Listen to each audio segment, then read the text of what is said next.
O Moto Edge 50 Fusion é o celular de entrada da linha mais poderosa da Motorola. Ele vai focar em design, câmeras, mas vai economizar em algumas coisas para que ele siga sendo um intermediário. Eu passei uns bons dias com o Edge 50 Fusion para entender e te contar se ele vale a pena, quais são os pontos mais fortes e fracos e se ele vai bem no custo-benefício. Quer saber de tudo? Eu te conto depois da vinheta.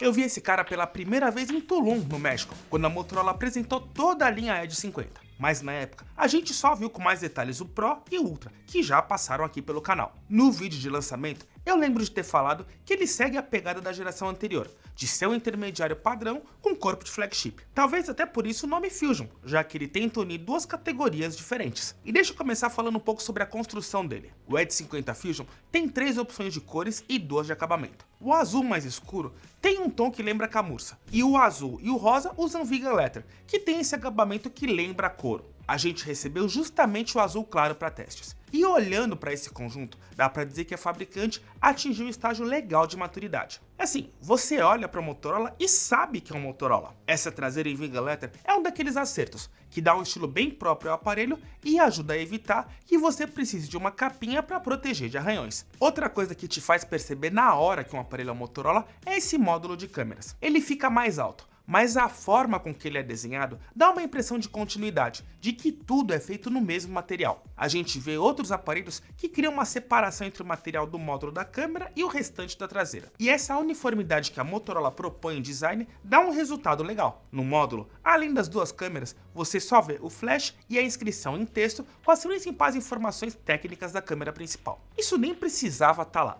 mas eu entendo que a empresa quer exibir de forma orgulhosa os números da sua lente principal. Fora isso, a traseira ainda tem um logotipo da Motorola que funciona como um botão remapeável. Já faz um tempo que a fabricante removeu o nome Motorola da base do aparelho, então o resultado final é algo bem minimalista. A opção dos frames laterais é em plástico, que se parece bastante com metal, a ponto de me deixar em dúvidas. Do lado direito ficam 3 botões, o de energia, o de volume mais e o de volume menos. Eles são um pouco mais saltados para o meu gosto, e ficam exatamente na mesma altura que os botões do iPhone 15 Pro Max, por exemplo. No topo e do lado esquerdo não tem nada, e na base, como já é tradicional, tá a gaveta para chips, entrada USB-C e o alto-falante. Tem ainda o display curvado com tela POLED de 6.7 polegadas. Tecnicamente falando, ela tem uma proporção de tela-corpo de 91,6%, 120 Hz de frequência, pico de brilho de 1600 nits, é Full HD e tem 393 pixels por polegada de dimensão de tela. Tudo isso aí para dizer que é uma tela que não dá para apontar um erro da Motorola. Desde a calibração de cores, o preto profundo, o nível de brilho no sol e em ambientes fechados,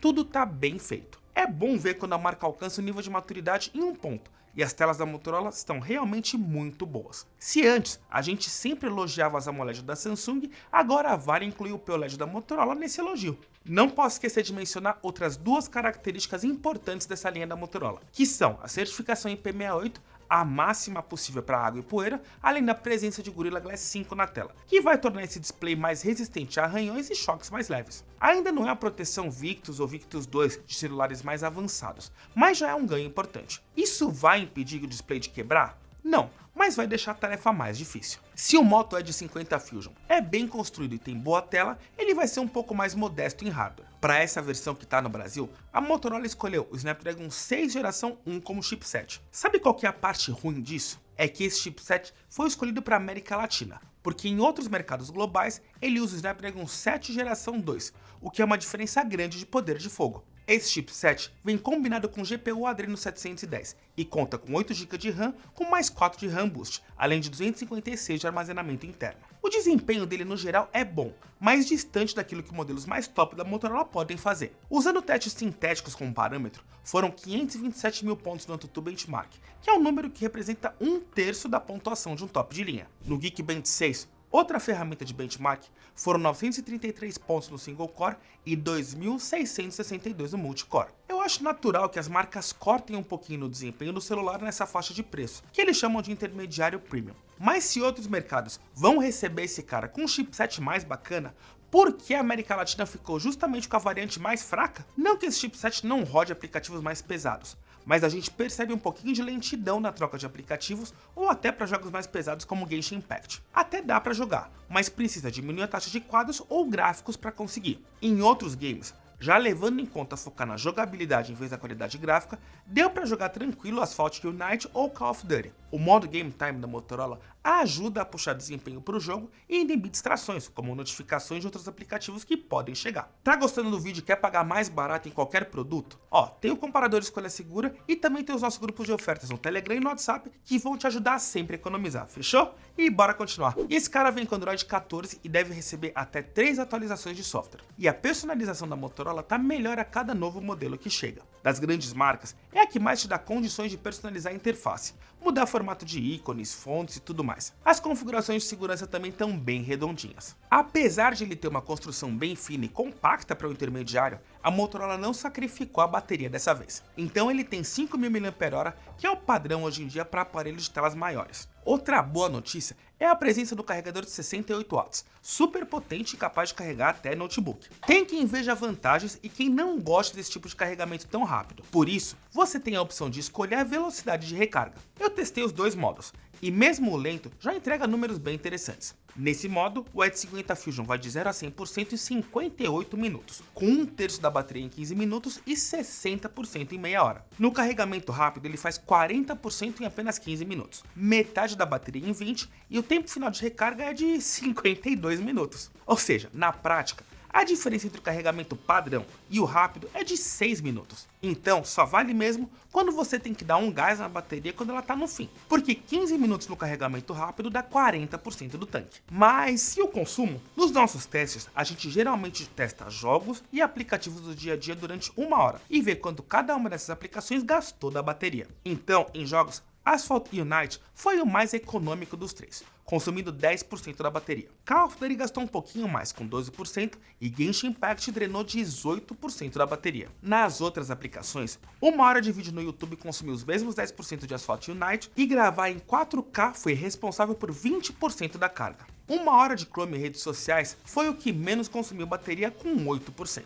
Para o Moto Edge 50 Fusion, a Motorola escolheu um conjunto de 2 câmeras traseiras e uma frontal. 50 megapixels na principal, com abertura de lente f1.9, com estabilização ótica de imagens e pixels de 1.0 micron. A segunda lente é uma híbrida de 13 megapixels, capaz de fazer ultra-wide e macro, com ângulo de 120% de visão, alto foco e pixels de 1.12 micron. Esse conjunto filma em 4K a 30 quadros por segundo. Na frontal, são 32 megapixels, com abertura de luz f2.5, com pixels de 0.7 micron HDR e que também filma em 4K a 30 quadros. Com a minha experiência testando produtos da Motorola nesses anos aqui no Escolha, eu comecei a torcer o nariz para as configurações de câmeras. Mas testando com mais calma, eu percebi que eu estava errado, parcialmente. Deixa eu explicar melhor. Quando a gente fala da câmera principal, apesar de ser um pouco mais escura, ela vai muito bem. A Motorola caprichou bastante em colocar mais recursos de inteligência artificial para aprimorar os algoritmos de câmera. Então, mesmo que nas specs ele fique devendo um pouquinho, o Max Photo Pro,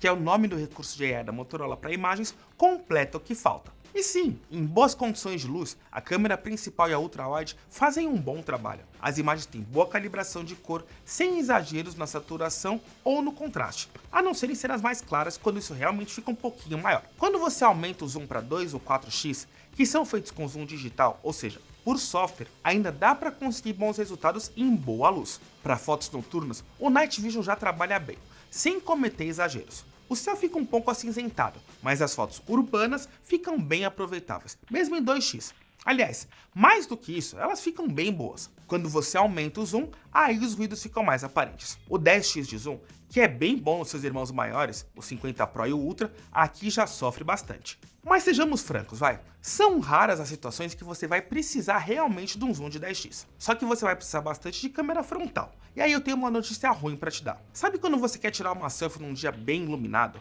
Ela não vai bem nesse ponto. Ela tenta compensar o HDR quando você tira fotos contra a luz. Você até vai ver que tá tudo branco atrás de você na foto, mas quando ela termina de ser processada, o que você vai ver é algo bem, mas bem artificial. Em alguns casos, eu me senti como parte de uma pintura, de tão irreal que foi a foto. E vai piorando se você usar o modo retrato com a câmera frontal. Quando você não tira a foto contra a luz, ou está em ambiente de iluminação controlada, as fotos são legais. Mas o grande acerto desse modelo é não tentar forçar uma configuração de câmera tripla apenas para dizer que tem. A Motorola colocou uma câmera híbrida, que vai muito bem nas macros e em boas condições de luz. Eu posso dizer que as configurações de vídeo seguem o mesmo padrão que a gente viu em fotos, mas tem um ponto na câmera frontal, que é a baixa abertura de luz. Para quem cria conteúdo de alguma forma, seja nos stories ou no TikTok, os vídeos de selfie tendem a ficar um pouco mais escuros, e aí tem que ter luz para compensar. E bom, o Edge 50 Fusion tá saindo por R$ 2.124 no valor mais barato que eu encontrei no varejo. A Motorola tá pedindo no site dela R$ 2.399 à vista.